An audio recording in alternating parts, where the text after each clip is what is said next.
In 1952, the mother of the three children, the first wife of Ferdinand E. Marcos and Emilia Cruz Villamor, the sister of Prince Julian Macleo Italiano, members of the Code of KORAN, executed the affidavit of execution in favor of TBTM-LSM-666.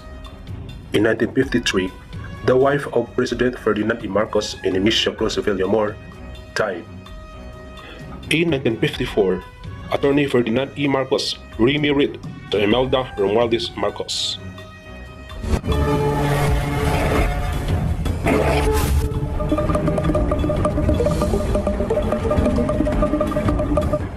How strange for a man to know, in order to know how much he knows, but how little he knows. 777 Morningstar Kingdom of Marliga presents.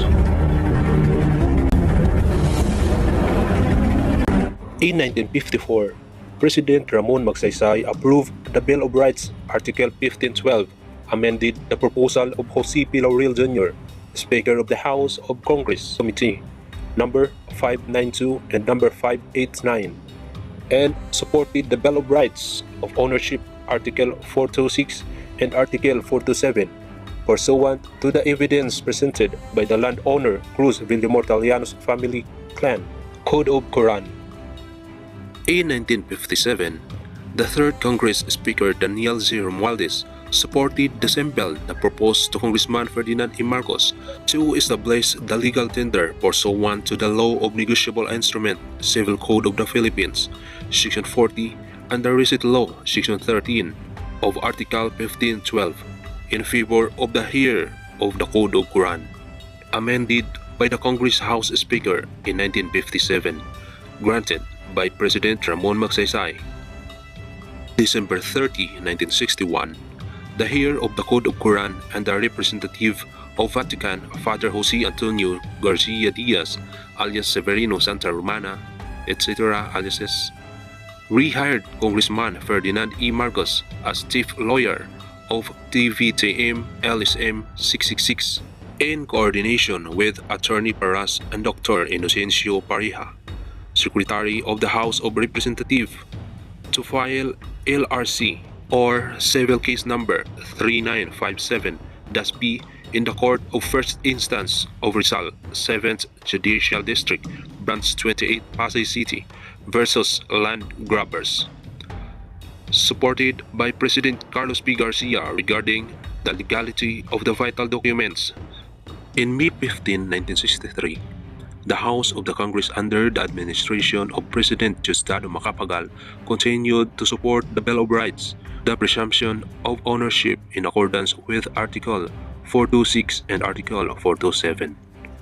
President Diosdado Macapagal further certified that he never issued or signed any land title without any due process of law by the Department of Justice, except the OCT 01-4, TCT-408, and TCT-498, granted by the Spanish Crown with Royal Decree 1898-1899, supported by the Treaty of Paris, bearing Titulo de Compra or land title Titulo de el Composición con el Estado, recorded in Bureau of Archive number 490.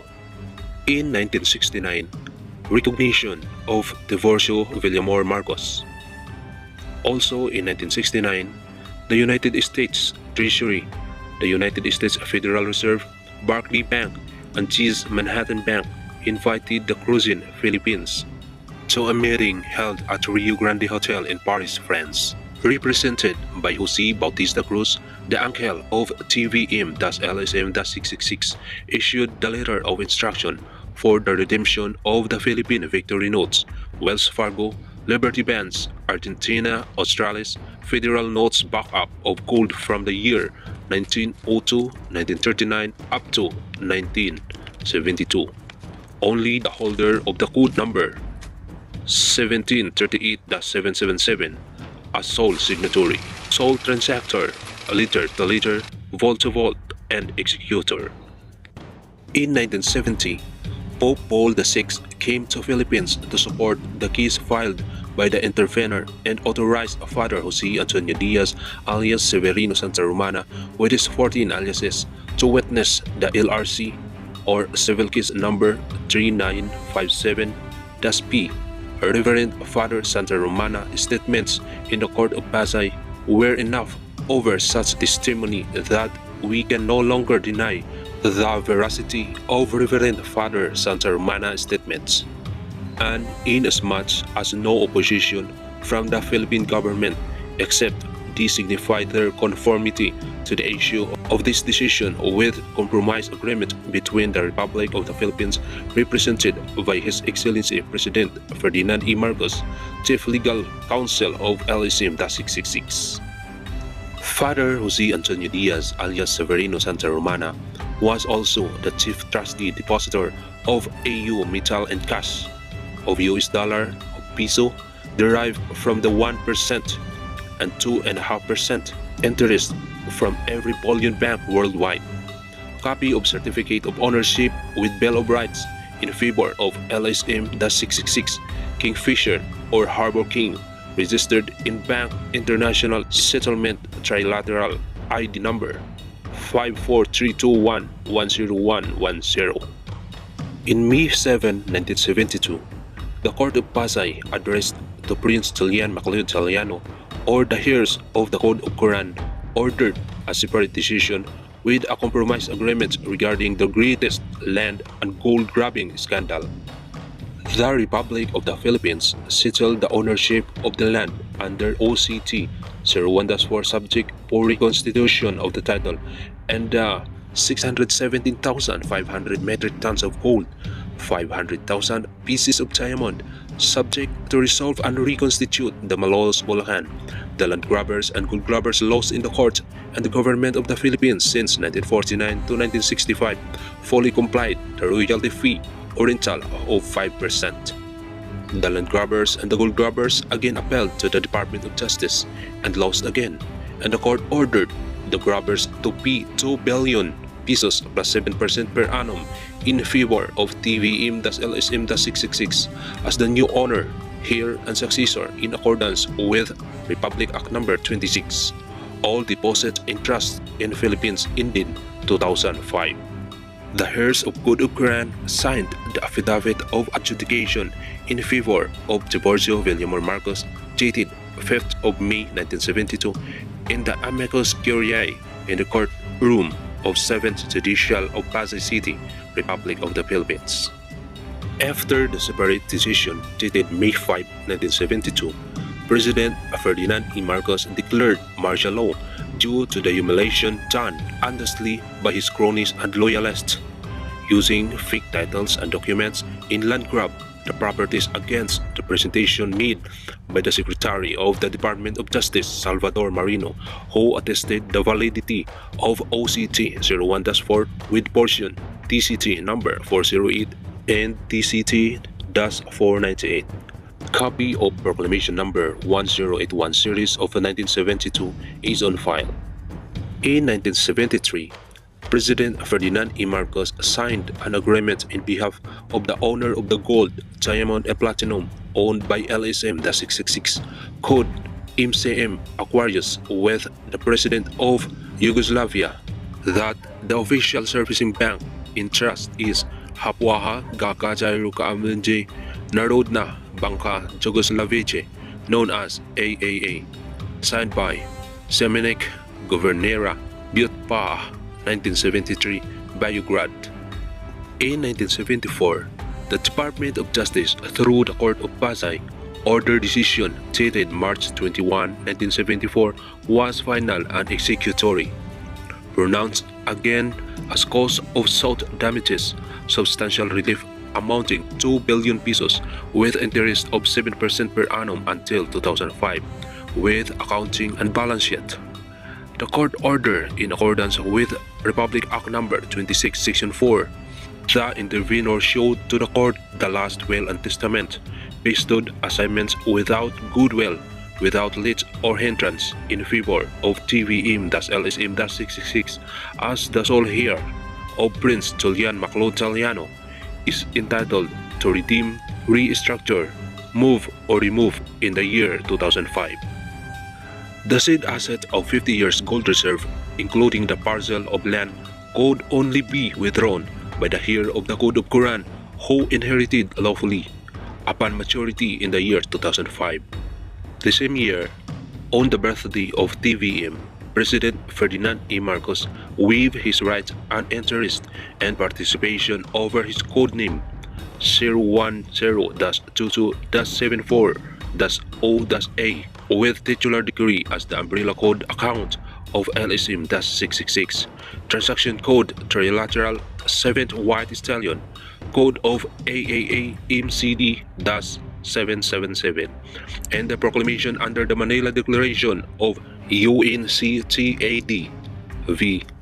Adopted Resolution Number 3362, Declaration of the Code of Ethics and the Code of Conduct, the universal moral principle of justice, protection of freedom under Trusteeship Council Conversation Resolution 242 in accordance with Republic Act Number 265, declared TVM is King of Recognized Asset Nation or KORAN, protected by several treaties and diplomatic consular ownership, agent or ministers authorized by Ambassador Salvador P. Lupis, Paris, France.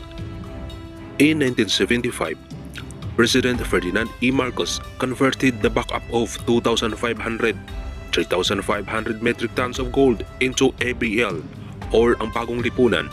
Cruise ABL per set is starting number 1, serial number W.K.526085, date of deposit April 17, 1971.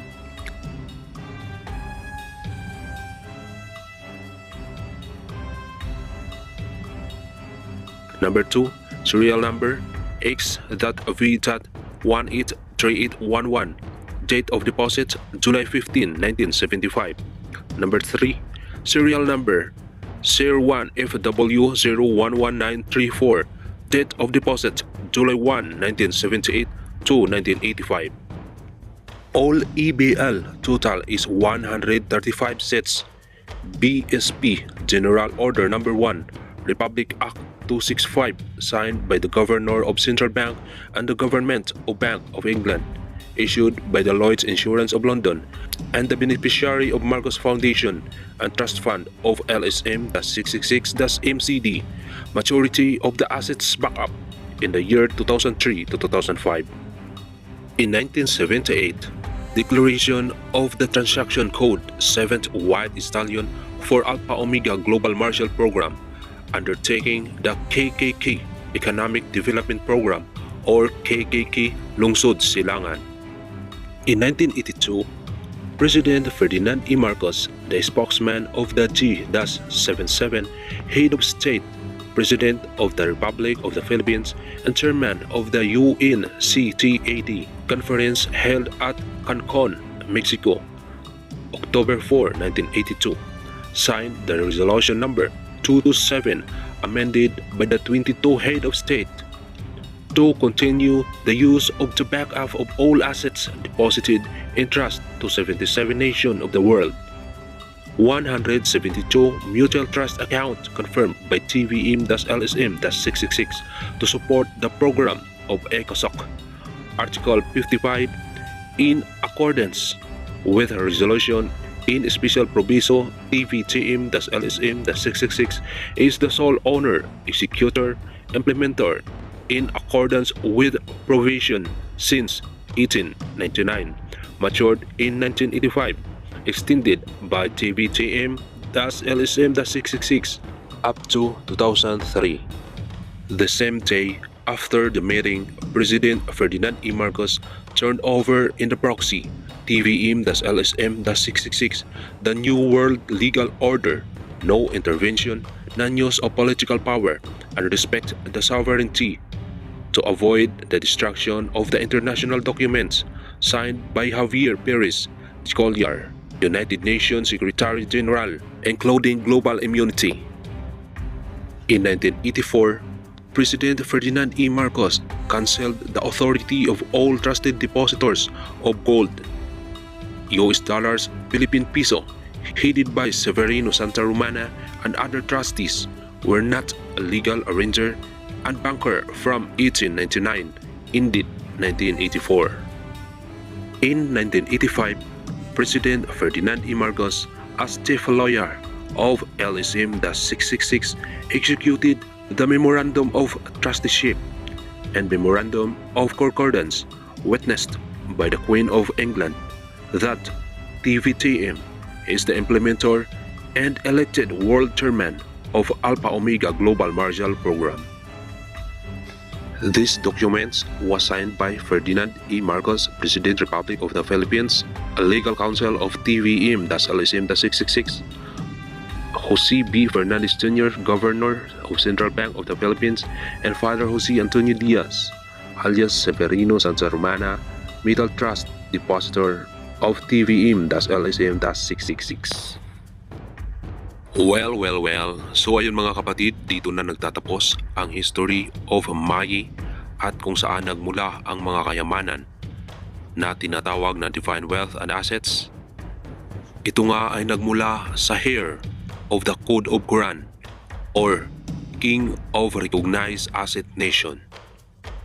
Ibig sabihin nito mga kapatid, kung hindi i-recognize ang iyong pagkahari ay wala kang karapatan na mag-claim sa kayamanan na ito. Well, sana mga kapatid ay inyong naunawaan. Anyway, kung inyong nagustuhan ang aking content na inilabas ngayon, huwag kalimutang mag-subscribe sa aking channel sa mga bago pa lang. Huwag kalimutang i-hit ang notification bell para lagi kang updated sa susunod ko pang mga content na ilalabas. Please, paki-like, comment, and paki-share na rin mga kapatid para malaman din ng mga kababayan natin. Napakarami ko pang mga tatalakayin mga kapatid para sa inyo, kaya't lagi lang pakaabangan ang mga bagong ilalabas ng Joris TV. Maraming salamat. Bye-bye. God bless us all. DJ